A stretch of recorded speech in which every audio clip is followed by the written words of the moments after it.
Put the equation negative 6x squared plus 5y squared minus 24x plus 40y plus 26 equals 0 into standard form. To do this, we need to complete the square. So let's look at our x terms. First of all, notice that the x squared has a negative in front of it. That tells us that we actually need our y's first. 5y squared plus 40y. And then our x terms, negative 6x squared minus 24x equals 0, because we like, for a hyperbola, variable squared minus variable squared. Okay, oh, I lost my 26. Let's not lose that. Let's move it to the other side. So let's subtract 26. And now we'll complete the square with both of our y's and our x's. So for our y's, first we need to factor the 5 out. So y squared plus 8y. And for the x's, we'll factor out our negative 6x squared plus 4x. Okay, now to complete the square, for our y's, we need to cut that in half. We got y plus 4 squared. And for our x's, we'll cut that in half, and x plus 2 squared. But by doing that, we get some extra terms. So we're going to go ahead and balance our equation. So we get here an extra 4 squared times 5. So 4 squared is 16, and 16 times 5 is 80. So we get an extra 80 on the left side, so we'll add another 80 on the right side. And then we also have an extra with the x's, 2 squared times negative 6, which is 4 times negative 6, or negative 24. So we'll go ahead and put another negative 24 on the right side. Okay, so over here, if you combine those, that's just 50 subtracted, and then 80 minus 50 is 30. So this is equal to 30.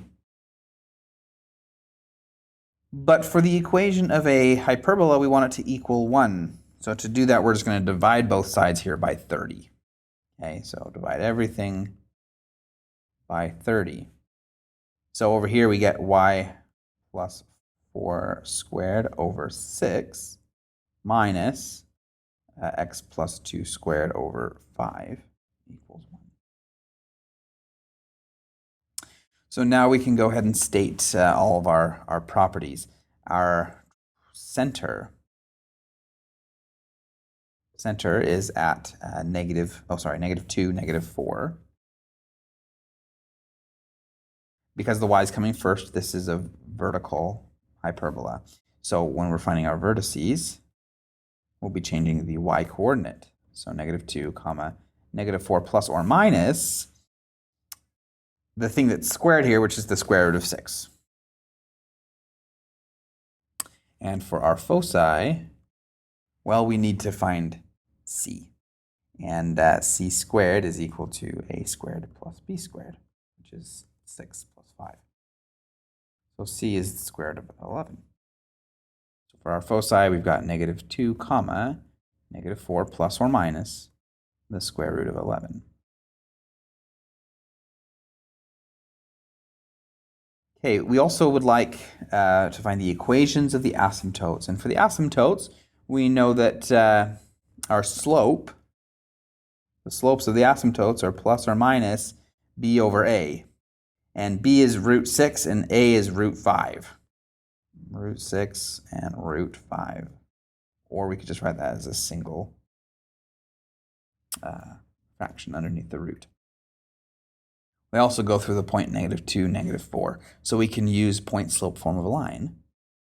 Okay. Y plus 4 equals the slope plus or minus root 6/5 times the x plus 2. I'll go ahead and subtract the 4 over. And I'm not going to worry about multiplying things out because that's a pretty ugly equation. But there's the equation of our two asymptotes. And we're ready to go ahead and graph this now. So we've got our center. Our center was at negative 2, negative 4. Negative 2, negative 4. There's our center. We can create our box. we're going root 6 and root 5, both of which are between 2 and 3. So we can't be super precise here, but good enough. Okay.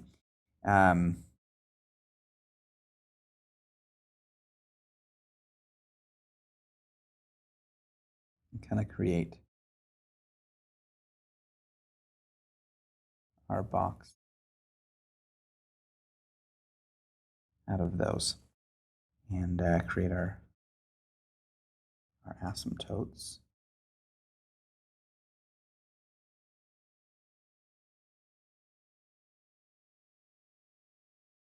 And this is a vertical asymptote, so we've got our vertices here, and go ahead and draw the vertically oriented hyperbola.